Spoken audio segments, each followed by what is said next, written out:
The night they let me go, I said 7 words that nobody in that conference room understood. Bryce Caldwell was sitting on the edge of the table in the way people do when they want to seem relaxed but are actually trying to control the room. Angela from HR had her folder open and her eyes aimed carefully at the table. Trevor, Bryce's leadership coach, was nodding at nothing in particular, wearing designer sneakers that probably cost more than my first car payment. They had rehearsed this. I could tell by the way Bryce started talking before I had even fully sat down. Words like restructuring and forward-focused and agile transformation. The corporate language people reach for when they want to say something brutal without using honest words. I let him finish. Then I looked at Angela and watched her slide the severance papers across the table. 3 months of salary. Cobra health coverage if I enrolled within 60 days. Outplacement services. As if a few resume templates could replace 14 years of keeping their infrastructure from collapsing every single time someone made a bad decision above my pay grade. I picked up the papers. I read them. Then I set them back down, pulled my security badge from my pocket, and slid it forward until it stopped between Bryce's cold brew and the folder Angela wanted to disappear into. "You've got about 15 minutes," I said. Bryce blinked at me. That practiced smile flickered the way candles flicker right before they go out. "Excuse me. I'm not making threats," I said, standing up and smoothing my shirt. "I'm just stating facts." Then I looked at all 3 of them one last time. Good luck finding my documentation. And I walked out of Eldridge Corporation for the last time. None of them understood what I meant yet, but they would. In about 15 minutes. My name is Victor Reynolds. I was 52 years old. On paper, my title was Senior Systems Architect, which sounds clean and respectable and probably a little boring. What it actually meant was that I was the person Eldridge called at 2 in the morning when servers stopped responding. I was the one who stayed until sunrise, sorting through database errors that nobody else could read. In 2022, when ransomware hit our finance department and the word disaster was about to reach the boardroom, I caught it early, isolated the damage, and contained it before it touched a single client record. Nobody wrote a company-wide email about that. Nobody gave me a bonus or a standing ovation in the quarterly meeting. When I did my job well, people forgot I existed. That was the cruelest part of it. The better I was at keeping everything running, the easier it became for the people above me to assume the systems ran by themselves. Like gravity or electricity.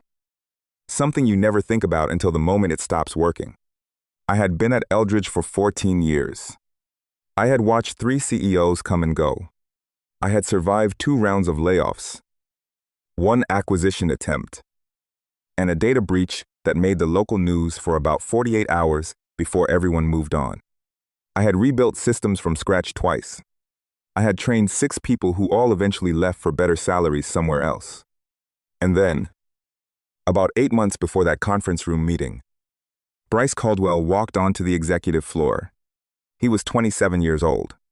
He had an MBA from a school whose name he worked into every 3rd sentence. He had been married 3 months to the CEO's daughter after a long weekend in Sedona. And he had been promoted to Chief Innovation Officer in about the same amount of time it had taken me to earn my first modest raise. His standing desk arrived before his laptop did. He wore a Patagonia vest on days when the office temperature was perfectly fine. He always had a cold brew in his hand, even at 9 in the morning, even in November. And his AirPods were in so often that I genuinely wondered whether he could hear anything anyone said in meetings. He had opinions about everything and understanding of very little. His first all-hands presentation told me exactly what kind of person he was. He stood at the front of the room, clicker in one hand and cold brew in the other, smiling like a man who had confused confidence with competence. Behind him, the slides cycled through phrases like cloud-first transformation, AI-driven infrastructure, agile modernization, and his personal favorite, move fast and break things.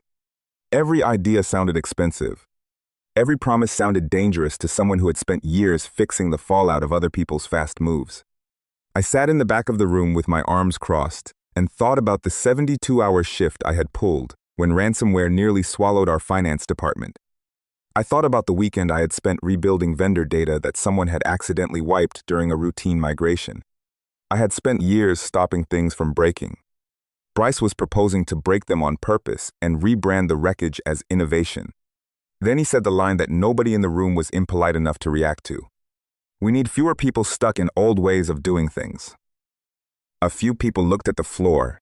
Someone cleared their throat. I did not move. Bryce looked directly at me when he said it.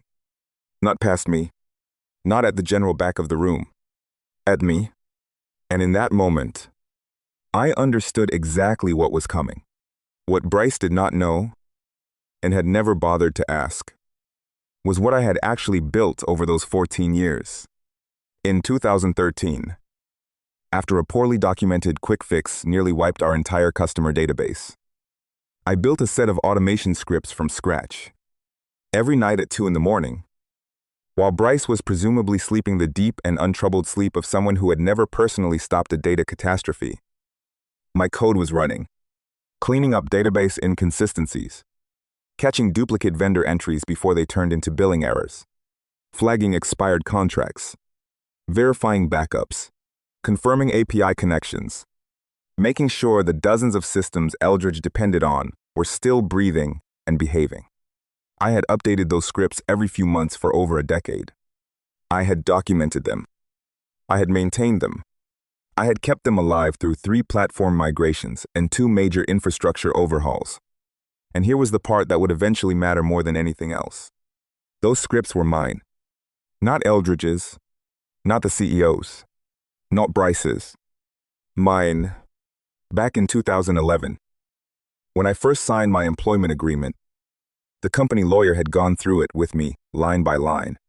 When he reached the intellectual property section, he looked up and said, "Victor, keep good records." So I did. The contract was specific, anything I created using my own methods, on my own time, with my own tools, remained my personal property. Eldridge could use those scripts only while I was employed there and actively maintaining them. No employment. No maintenance. No license. It was not a loophole. It was not a technicality I had planted years in advance, out of spite. It was the agreement they had signed and, apparently, forgotten. Bryce had never read that contract. He had never asked how the system stayed healthy. He had never wondered why certain problems never appeared on his dashboards. To him, I was just an older employee with outdated code. An obstacle to his vision.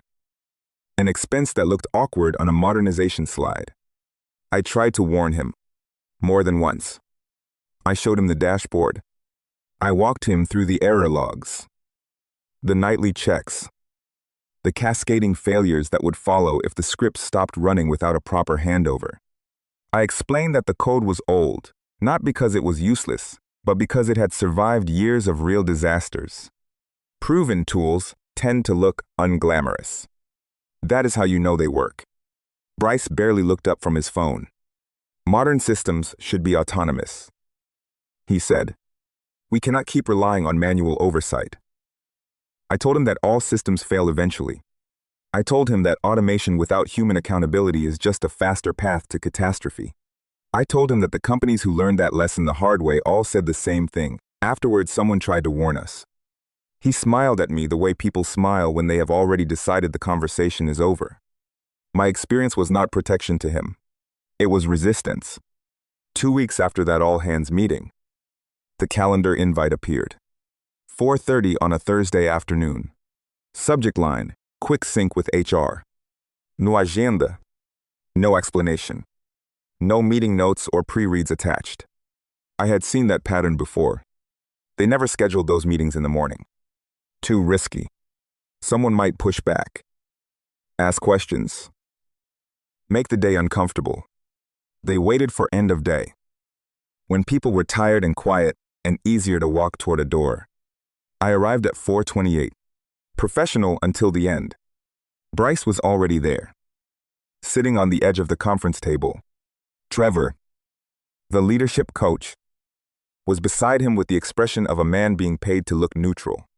Angela from HR was in the corner with her folder, staring at it like it contained bad news she had not yet fully made peace with. Bryce went through the script. Important to Eldridge's journey. Restructuring. Agility. Forward focus. The usual corporate eulogy for someone they were removing. Then Angela slid the papers across the table, and I read them carefully while Bryce watched me with that practiced smile.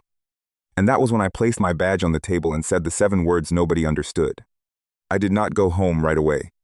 I walked 2 blocks to Murphy's Tap, a veterans bar on the kind of street that does not appear in company off-site recommendations. I took the booth near the window, the one with a clean view of the Eldridge building across the street. The 15th floor was fully lit, bright and steady, like nothing had changed yet.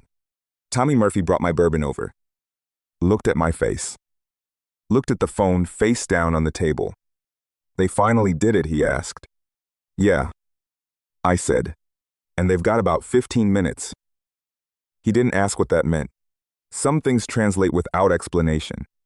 My phone started buzzing before I finished the first drink. Angela from HR, Darren from procurement, 3 numbers I didn't recognize. I watched the screen light up and go dark. Light up and go dark. A text from Darren came through Vic. "The email system is acting weird. Messages are bouncing. Do you know what's going on?" I typed back, "Check the documentation." His reply came in under 30 seconds. "What documentation?" I set the phone back down. There was documentation, 286 pages of it. Process flows, system diagrams, recovery procedures, vendor contacts, emergency escalation paths. Every piece of institutional knowledge I had ever written down. All of it had lived on a shared internal drive until 5 weeks earlier. When Bryce had deleted the folder during a storage cleanup, he announced in a Slack message nobody flagged as dangerous. I had tried to stop that deletion. I had sent an email marked urgent. I had followed up in person. Bryce had looked at me with that smile and said, "If it's not in the cloud, it's not accessible anyway." Now the consequences of that decision were running on their own schedule. Systems do not fail all at once. That is the part people who have never managed infrastructure do not understand. They degrade. 1 small failure cascades into 3. 3 becomes 7. By the time the numbers are visible on a dashboard, the real damage is already deeper than the dashboard can show. At 2:47 in the morning, automated email routing failed. At 3:12, the vendor database stopped syncing. At 3:45, API authentication began locking clients out. By 4:23, billing could no longer reconcile invoices. By 6:30, the first client had called support. By 8 in the morning, when the East Coast business day properly began, Eldridge Corporation was completely unable to function.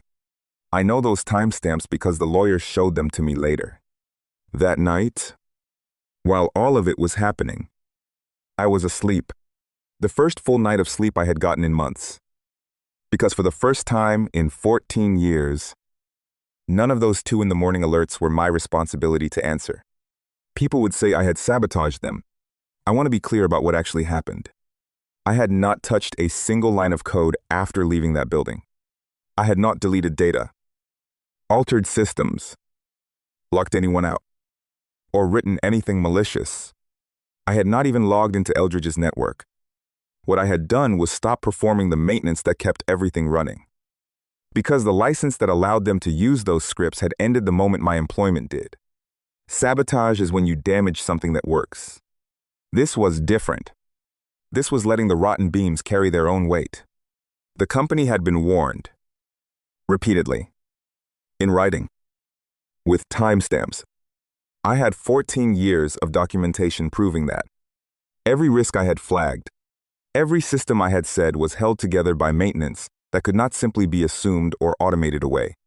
Every time Bryce had called a real vulnerability legacy thinking, Eldridge did not collapse because I attacked it. Eldridge collapsed because I was no longer holding it up. The only part of all of it that genuinely hurt had nothing to do with Bryce. Katie. My daughter was 21, junior year at state, studying biology. The kind of sharp that makes you simultaneously proud and terrified because she could see through almost anything I tried to smooth over. She had texted me before the meeting, "Good luck today. Dad, love you." I had not told her what I was walking into. I had not told her that the health insurance covering her diabetes medication had just become uncertain. I had not told her that the pension I had planned on for 3 more years was now gone. She did not know that while I was sitting in that conference room watching Bryce explain that I was no longer forward-focused enough for Eldridge's vision. I was doing math in my head. Tuition, insulin costs, the COBRA enrollment window, how long comfortable could last before it became uncomfortable.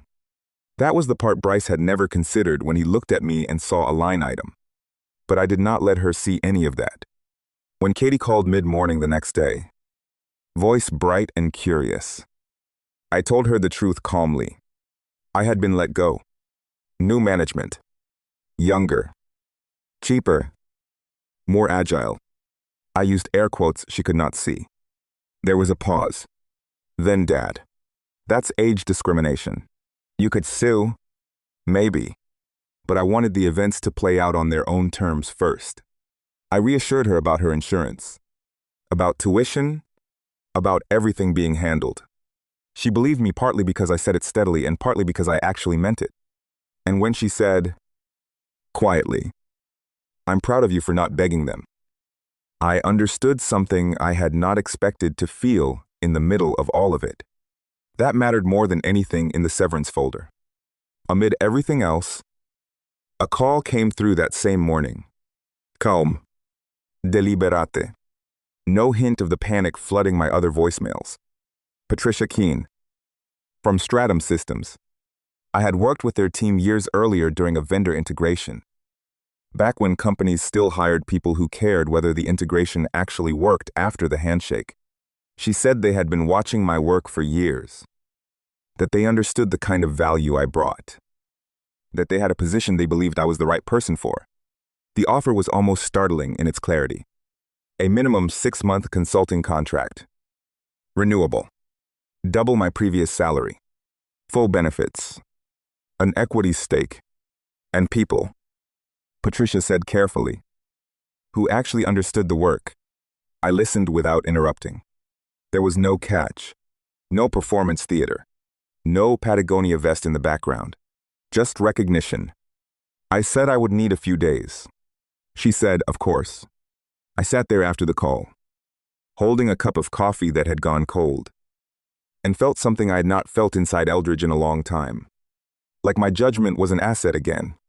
By the 3rd day after my departure, Bryce's messages had changed entirely. The first voicemail was casual, almost breezy. "Hey man, no hard feelings. Just need a quick pointer on something." The second one dropped the casual. "Victor, the board is asking questions I can't answer. Please, call me back." The third one was something else entirely. The polish was gone. He sounded like a person who had run out of prepared language and was just talking. "Victor, I'm sorry. I made a mistake. Can we just talk?" I deleted all 3 without responding. For 14 years, I had answered every emergency, every midnight alert, every crisis no one else in that building understood. But Bryce had wanted a company without me in it. Now he had one. By the 2nd week, the lawsuits began. The first came from a logistics company that depended on Eldridge's platform to keep shipments coordinated. When the system failed, trucks sat idle. Contracts were breached, and the damages were calculated quickly and filed without much ceremony. $4.2 million. Then 2 more clients filed. Then 5. Then a class action from smaller vendors who had been locked out of the system. Misspelled. Or simply left stranded when the platform they had been paying for stopped functioning. By the 3rd week, the SEC opened a preliminary investigation into whether Eldridge had properly disclosed its technical vulnerabilities to shareholders. That was when the story stopped being an internal corporate embarrassment and became something with legal weight. Every warning I had ever sent suddenly had a different kind of value. The lawyers reached out about 4 weeks after my last day. Not to threaten me. Not to allege anything. They were representing shareholders in the case against Eldridge's board. And they wanted my testimony. They needed someone who could explain, in plain language, what had failed and why, and how long the company had known about the risks before they materialized. They asked for everything. Every email. Every incident report. Every time-stamped warning I had ever filed. Every meeting note where I had raised a concern and been dismissed. Every time Bryce had looked at a documented risk and called it old thinking. I read the request twice to be sure I understood what they were asking. Then I told them I had everything they needed. I had kept records not out of paranoia, but out of the habit experience builds. Memory means nothing in a room full of lawyers. What matters is what you can prove. When you proved it, and whether the paper trail shows that the people responsible were told in advance. I had the emails, the incident reports, the archived warnings, the time-stamped maintenance logs, everything backed up in 3 separate places, organized by date and severity. Nothing emotional, nothing editorialized, just the documented history of a company that had been warned and had chosen to ignore it. That was what made it dangerous for them. They could argue with my attitude. They could question my personality. They could suggest I was a difficult employee who resisted change. But they could not argue with the timestamps. 6 months after my last day at Eldridge, I sat in a deposition room under fluorescent lights with a court reporter in the corner and a lead attorney named Sarah Mitchell sliding a stack of printed emails across the table. My own words, highlighted in yellow. It was a strange thing to see. For years, those emails had been treated like noise. They had been read, minimally, and set aside. They had not been acted on. They had not changed anyone's behavior. They had simply accumulated in inboxes, while the risks they described accumulated in the systems beneath the building. Now they were evidence. Mr. Reynolds, Sarah asked, "Are these emails from you to Bryce Caldwell and Eldridge Management?" "Yes." "Were these warnings acted upon?" "No." She walked through them one by one. Vendor contract risks, backup failure patterns, API vulnerabilities, scripts that depended on manual oversight because management had repeatedly refused to fund proper redundancy. Each email had a date. Each email had a response. Or more often, the absence of one. I answered clearly, under oath, without drama. When Sarah asked me to explain what the automation scripts actually did, I did so in plain English. I explained what they maintained, what they caught before it became a problem, and what would naturally happen when they stopped running. By the time I finished, everyone in the room understood the same thing. Eldridge had not been blindsided. They had been warned repeatedly. By a specific person. In writing, over multiple years. And they had chosen arrogance over expertise. When the lawyers raised Bryce's claim that I had sabotaged the system, I looked at them steadily and shook my head. I had touched nothing. Every script was my intellectual property. The license ended when my employment ended. That was in the contract, which I had kept. I had told Bryce directly that without active maintenance, the systems would degrade. He had not responded. He had deleted the documentation folder. He had let me walk out of that building without a single question about continuity or transition planning. I had not sabotaged Eldridge. I had stopped saving it. The difference was real, and the facts made it indisputable. Near the end of the deposition, Sarah looked up from her notes and asked the question I had been expecting. "Mr. Reynolds, knowing what you know now, would you have done anything differently?" I did not answer right away. I sat there with my hands folded on the table and thought about 14 years.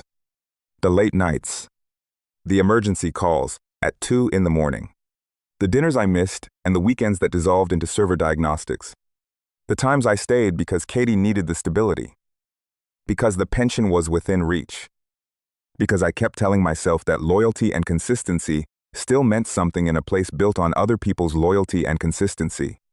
Then I thought about Bryce sitting across from me in that conference room with his practiced smile, telling me that my work was no longer relevant. Yes, I said. Sarah leaned forward slightly. What would you have done differently? I looked at the recorder. I looked at the lawyers. And I gave the only honest answer I had. I would have left 2 years earlier. The room went quiet after that. Not dramatically. Just the way rooms go quiet when something true has been said and there is nothing left to add. Eldridge had not lost me on the day they let me go. They had been losing me for years. Every time a warning was dismissed. Every time a risk was waved away. Every time someone younger and louder got credit for things that only stayed stable because of the work I had done quietly in the background. I had just been the last one to realize it. My first week at Stratum Systems. Richard, the CTO, sat down across from me and said 4 words I had not heard in a long time. Show me your thinking. Not your resume. Not your years of experience. Not a list of platforms and certifications. My thinking. I pulled up the notes I had made over the weekend. Redundancy layers. Security protocols. Automated monitoring with human oversight built in as a deliberate feature rather than an afterthought. The kind of architecture that works when everything goes wrong at 3 in the morning, which is always eventually when things go wrong. Richard listened without interrupting. He took actual notes on paper. He asked precise questions about failure modes and recovery windows. When I finished, he said, "This is solid. When can you start implementation?" I gave him a realistic timeline. I'd rather have it done right than done fast, I said. He nodded like that was an obvious position, like it did not need defending. I had forgotten what it felt like to work somewhere that treated that sentence as a baseline expectation rather than a philosophy requiring approval from a 27-year-old with a cold brew and an innovation budget. At Stratum, when I said a deadline was unrealistic, they adjusted the deadline. When I recommended additional redundancy, no one called it legacy thinking. They asked what it would cost, what it would protect, and how soon we could build it correctly. The server room smelled like a server room. The coffee was hot because people refilled it when it ran out. Nobody had a leadership coach. It was, in the most ordinary way possible, exactly where I needed to be. By month 3 at Stratum, Eldridge had settled all its lawsuits. The total, once legal fees were added, came to approximately $18.7 million. The CEO announced his retirement in language that emphasized future opportunities and the right time to transition. Bryce Caldwell's LinkedIn profile was updated to describe him as an independent consultant, which is what people write when they have left a company under circumstances that do not make for a clean story. I did not follow the news closely. I did not need to. One Friday evening, Katie was in the kitchen draining pasta, and she held up her phone. "Dad, LinkedIn is on fire." I looked over. Bryce had posted something long and reflective about learning from failure, the importance of respecting institutional knowledge, and humility in leadership. The kind of public repentance a public relations firm writes when the truth has already been told by other people and there is nothing left to do but present yourself as having grown. The comments were running in the hundreds. Some sympathetic. Most were not. Someone had linked the article about the Eldridge collapse directly in the thread. Someone else had found one of my old emails, which had by then become part of the public record, and posted it without comment. The contrast between what I had written and what Bryce had done afterward was doing all the necessary work. Katie was grinning. "He's getting destroyed." I looked at the screen for about 10 seconds. Then I handed the phone back to her, put my own phone in a kitchen drawer, and asked what kind of pasta we were having. I did not post anything. I did not write a careful, public reply. I did not add a single word to what was already being said, because nothing I could write would be more effective than the time-stamped emails already in the public record. For a moment I had thought about it. 14 years of documentation.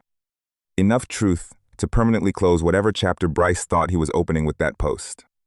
But then I looked at Katie standing in the kitchen, at the steam rising from the pot, At the quiet, ordinary evening I had almost forgotten I deserved to have. Some battles are finished before you decide to speak. The facts had spoken. The lawsuits had spoken. The court filings were public. Anyone who wanted to understand what had happened at Eldridge had everything they needed without me saying a word. I closed the drawer. We had dinner. That was the better ending. 14 years. That was what I had given that company. My nights and my weekends. The parts of my life no severance package can itemize. The patience required to keep warning people who had decided they did not need warnings. They discarded it in 15 minutes because a young executive with a borrowed title and a cold brew decided that experience looked too expensive on a modernization slide. 6 months later, I had something better than any version of revenge I could have planned. I had work that mattered and people who knew it. I had a job that paid double and colleagues who asked intelligent questions. I had Katie at the kitchen table, proud of me for reasons that had nothing to do with titles or promotions. I had nights where my phone stayed silent because no collapsing system was waiting for me to save it. Eldridge paid $18.7 million for the lesson. Bryce lost the career he had been so certain he had earned. And I never raised my voice once. That was what I carried with me out of all of it. Not that I had won, but that I had refused to shrink. I had kept my integrity intact, kept the documentation organized, kept showing up professionally until the moment they told me not to come back. I had built something worth building, owned what I created, and let the consequences of ignoring it arrive on their own schedule. Sometimes, the most powerful thing you can do is simply stop holding something together that was never meant to stand without you. Sometimes the best revenge is not the kind you announce. It is the kind that proves itself through outcomes. Quietly. Over months. While you are elsewhere building something better. I walked away. I let the company discover my worth the hard way. And I built a life so much better that their failure became background noise. That, I realized, is the kind of justice that lasts. If this story stayed with you, I want to hear from you in the comments. Would you have walked out the same way? Or would you have confronted them immediately? And if you believe that people who ignore experience always pay for it eventually, leave that below too.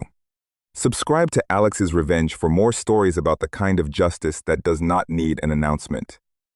The kind that arrives quietly and proves itself through the truth.